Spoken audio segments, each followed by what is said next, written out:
নফসের হাওয়ার পূজারী হবেন না, মনে যা চায় তা করবেন না। মন চায় আমি নাটক দেখব, মন চায় আমি ফিল্ম দেখব, মন চায় আমি গুনার পাপের কাজে জড়িয়ে পড়বো, মন চায় আমি নিজের খেয়াল খুশি চলবো, এমনটি কখনোই করবেন না। খেয়াল খুশি প্রবৃত্তির পূজারী হয় না। আপনার মন চাচ্ছে আপনি যা ইচ্ছা তা করবেন, মন চাচ্ছে আপনি যেমন ইচ্ছা তেমন চলবেন না, এমনটি করবেন না। আপনি আল্লাহর গোলাম, আমি আল্লাহর গোলাম।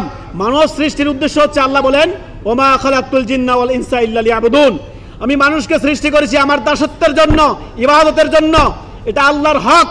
আল্লাহর হকের ক্ষেত্রে আপনি আল্লাহর হক অন্য কাউকে দিবেন না। শুনুন, আল্লাহ বলছেন যারা রব্বুল আলামিনের সামনে দাঁড়াতে ভয় করে, বিচার দিবসে আমি আমার রবের সামনে দাঁড়াতে হবে, বিচার দিবসে আমার হিসাব নিকাশ হবে, বিচার দিবসে আমাকে প্রত্যেকটি কর্মের হিসাব আমার রবের সামনে দিতে হবে।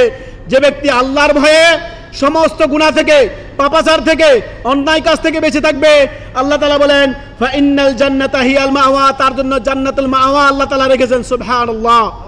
আল্লাহর সামনে দাঁড়ানোকে ভয় করবেন, আল্লাহ বিচার দিবসে আপনার আমার প্রত্যেকটি কর্মের হিসাব এক একটি করে পুঙ্খানুপুঙ্খানুভাবে নিবেন। অতএব সমস্ত অন্যায় কাজ থেকে, গুনাহ থেকে, মাসিয়াত থেকে আল্লাহর ভয়ে বেঁচে থাকবেন।